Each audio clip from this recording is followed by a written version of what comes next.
you hear there is us in actual fact, but mainly what they call here in Australia and all over the world is pirate cassettes, which are basically made out of reproductions of the original thing and possibly assembled in places like Singapore, Hong Kong, and they distribute them here in Australia without the authorization of Festival, our recording company. And they sell them apparently in markets and places like that.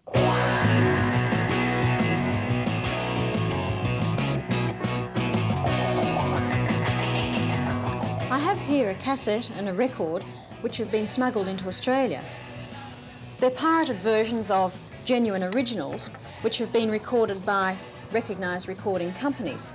They look similar or often the same as the genuine originals in layout, colour, photography, etc. But in fact, in terms of sound quality, they're very inferior. Faults such as distortion, clicking, fuzziness, etc. lead buyers to criticise them as rubbish and a sheer waste of money. Even so, some record stores, and in particular street markets, are selling them in large quantities, and people think they're getting a bargain for, say, $4, whereas in fact that's a bit of a waste of money for such poor sound quality.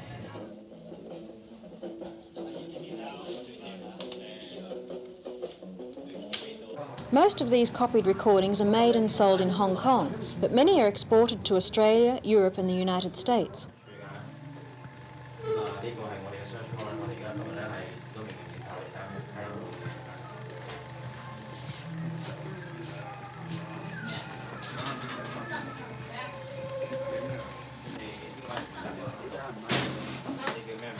In Hong Kong, the authorities are trying to stop this illegal business, and a special copyright unit has been established to prosecute the makers and sellers of pirated records. This raid is on premises suspected of being used as factories and warehouses in operations similar to those being mounted against drug rings. Hundreds of thousands of cassettes, records and cartridges have been seized by the copyright unit since it was set up in 1973. Naturally, the recording companies in Australia are deeply concerned about this illegal business, and they and local artists could be losing millions of dollars in the flood of pirated recordings.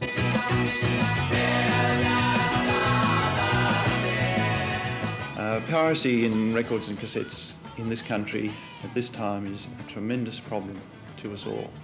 They are coming in their hundreds of thousands, and if it weren't for the work of record companies like ourselves and the assistance we are getting from the Commonwealth Police, it could well have put us out of business by now. Where it is really hurting, and what we are really finding now, is that local artists are being hit, particularly people like Skyhooks and Sherbet, where they are not being paid any royalties at all from the sales of thousands of their cassettes.